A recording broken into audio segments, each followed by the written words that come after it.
But I think in the Home Secretary's response to your last report, they don't quite, the government doesn't go along with your view on stop and search, and I wondered whether the Home Secretary being responsible for the Metropolitan Police ultimately is reflecting the Commissioner's view, for example, or do you find in your direct dealings with the police, where we're not talking hopefully out of turn, that they have a different view? In other words, is stop and search being politically driven, or has been policing driven? Well, this is something that affects particularly the Metropolitan Police, that's the London Police, and the British Transport Police, who police in particular the railway system. Yeah. And I think both those police forces had a particular view, which meant there would be more stops and searches. It's not a view shared by most other police forces. But in the last 2 or 3 years, those police forces have changed their views very significantly. And I think that the Mayor of London, who now has ultimate responsibility for the Metropolitan Police, probably shares the view that there should be far fewer stops and searches. As a result, there's been a reduction in some parts of London of up to 80% in the number of stops and searches without suspicion, and a commensurate increase in the numbers of stops and searches with suspicion, which is to be expected. And as you toil away preparing your sort of next report on how you think the legislation is being affected and what needs to change, do you find that the issues of concern that you see as a highly experienced lawyer are pretty similar to the sort of views you're getting from the general public who email you or turn up at public meetings to say, this is the bit we're worried about? I mean, is there a meeting of minds here or not? Well, I think I fall somewhere between two extremes in trying to ensure that the laws we have are a proper balance between the liberty of the subject not to be dealt with arbitrarily by the state, arrested arbitrarily, for example, and the liberty of all the individuals who go about their business lawfully to do exactly that. National security is a sum of 60 million individual liberties to be safe in the United Kingdom, and government's duty is to keep its citizens safe. Now, at the one extreme, you have what I'll call the parliamentary atmosphere, which is to look at civil liberties under a microscope. And at the other extreme, you have what is actually frequently the public reaction, which is to say, we want the police to be very assiduous, very careful in stopping and searching people. We want the police to protect us as far as possible because we feel safe. Now, somewhere between those two extremes, there is a balance in which the police do a lot of policing activity, but hopefully quite subtly, but at the same time, they don't pander to every extreme view that a politician might reactively hold, particularly in what is sometimes the febrile atmosphere of Westminster politics, where issues of merit are lost in the fight between political parties. Yeah. But do you think the public attitude is then changed when perhaps overzealous police officers use law that was meant to deal with terrorism for what are really sort of public order type issues? I mean, we all remember that case where the Labour Party conference, some old man was heckling a member of the party, was escorted out under the terrorism legislation. Well, I don't believe any lawyer drafting that legislation, certainly no parliamentarian approving it, would ever think it was going to be used for bundling old men out of meeting halls. I mean, well, that gentleman was called Mr. Wolfgang. That's right, Mr. And Wolfgang, the police officer who bundled him out of the meeting hall simply should not have done so. Yeah. It was not a proper use of the law. Just as counter-terrorism law should not be used to prevent tourists from taking snapshots outside the Houses of Parliament. Yeah. And indeed, the head of terrorism policing in the Metropolitan Police has now said so very publicly.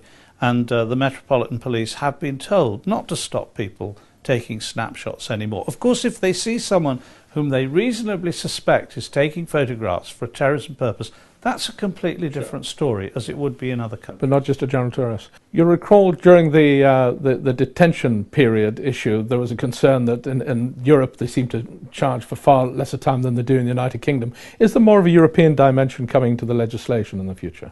There is a strong European dimension because the ultimate court of appeal, I suppose, now is the European Court of Human Rights in Strasbourg. So that's one European dimension. Another European dimension is the comparison that we try to make between our laws and the laws of other European jurisdictions. I must say, though, that comparing UK law, which is the sort of common law that applies throughout the Commonwealth, the British Commonwealth and in the United States, and the European continental law systems, the civil law systems, is a very difficult comparison to make, because you're not comparing apples and apples. You're comparing apples and pears, and they're different. For example, detention before charge has been a very controversial issue in the United Kingdom. It's not a controversial issue in, say, France, because people are charged with an offence called associating with a wrongdoer, which is a very low-grade offence. They're charged. They can be kept in custody without trial for up to a year, and then they're often released. So comparatively, we would say, for example, in France it's something like 2 days, in Germany it's 3 days, in Britain it's 20-odd days. So, but you're saying that's actually not a true picture. They can be. It's not a true picture at all. Right. I mean, if you would take the sheer time that people spend in custody before a decision is made, whether to A, charge them with a criminal offence, or B, take no further action, then the time they spend in custody in the United Kingdom is on average less. Also, although we have a maximum of 28 days detention before charge in the United Kingdom, in fact the police have no interest in keeping people for the maximum period, and nobody has been kept for more than 13 to 14 days for 3 years now. Obviously, there have been strong views about the pre-charge limits, and you were involved in that. You recall David Davis, the Shadow Home Secretary, resigned over it. We had a by-election. So Parliament's been heavily involved. I can't really recall where you personally stood on that, because the police seem to be all over the place. I have always held the view that nobody should be detained for a day longer than is necessary, and nobody should be detained for a day less than is strictly necessary, to ensure that they can be properly investigated and charged. Now, I recognise that Parliament imposes a maximum, because that's the sort of thing that Parliament does. That's the sort of thing politicians do. And so I accept that. My complaint about the debate we had about the 42 days proposal the government had was that it was never a serious debate about the issue.